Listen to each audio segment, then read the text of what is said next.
Il est le breton de l'étape et il est fier de l'être. Chercheur qui ose découvrir et dévoiler. Il bataille depuis plus de 20 ans envers et contre presque tous. Désormais, il combat les vaccinations abusives, car terriblement dangereuses et scandaleuses. Il est courageux, il est rigoureux, il est sage et il garde un humour extraordinaire. Nous vous demandons de lui réserver le plus vibrant des hommages. Docteur Michel Delangerie. Merci beaucoup pour cette introduction, très sympa. C'est pas tout à fait le titre qu'on avait annoncé, hein, ça devait être cholestérol, ami ou ennemi, traitement utile ou pas. J'ai changé un peu en fonction de... Donc le problème c'est en fait ce qu'on appelle la théorie du cholestérol, on peut résumer, hein, que vous connaissez tous, parce que alors, on a eu de la propagande sur cette théorie. Le cholestérol est la cause de l'infarctus du myocarde et de l'accident vasculaire cérébral, et il doit être le plus bas possible.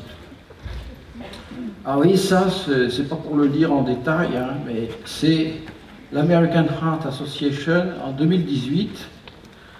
On est aux États-Unis, c'est l'équivalent de la Société française de cardiologie.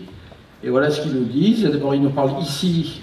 Est-ce que vous voyez la flèche, là, que je bouge? Oui. Très bien. Voilà. Alors, vous voyez, ici, ils nous parlent du cholestérol. Et puis, ici, en bas, là, l'autre flèche verte, ils nous parlent des LDL. Vous voyez, déjà, là, la confusion arrive parce que le cholestérol, c'est une protéine, c'est une molécule. Et les LDL, c'est une énorme macromolécule. Donc mélanger, mettre dans le même un pied d'égalité ces deux types de substances, c'est déjà un peu suspect. Le deuxième point, vous voyez, c'est que ces collègues américains vous disent qu'il y a 56 millions d'Américains adultes de plus de 40 ans qui sont éligibles selon. Vous voyez, c'est un marché donc considérable. Ça ne doit pas être laissé entre les mains de n'importe qui.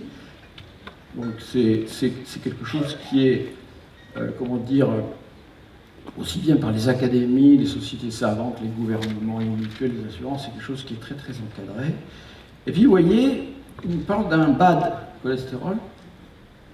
Et puis le mauvais, donc, hein, ce qu'on appelle nous en français le mauvais, par comparaison au bon. Je ne sais pas s'il y a déjà des gens qui m'ont entendu parler de ça, mais il y a pas le bon, le méchant, la brute, le truand, oui, et puis pourquoi pas Blanche-Neige. C'est pour un scientifique, des classifications comme ça, ça n'a pas de sens. Alors j'essaie d'expliquer pourquoi, mais je pense que... Et puis, vous voyez, la théorie, c'est que ils le disent, vous voyez, pour ceux qui ne parlent pas l'anglais, hein, why there is no ideal target blood level, ça veut dire, bien qu'il n'y ait pas de niveau idéal, nous reconnaissons que, en principe, le plus bas, c'est le mieux.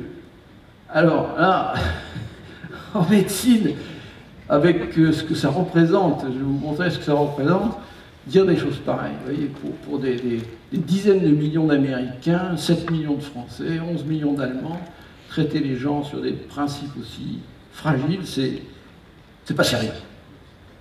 Alors maintenant, le plus bas, c'est le mieux, où le cholestérol bloque les artères, bouche, bloque c'est en anglais, bouche les artères.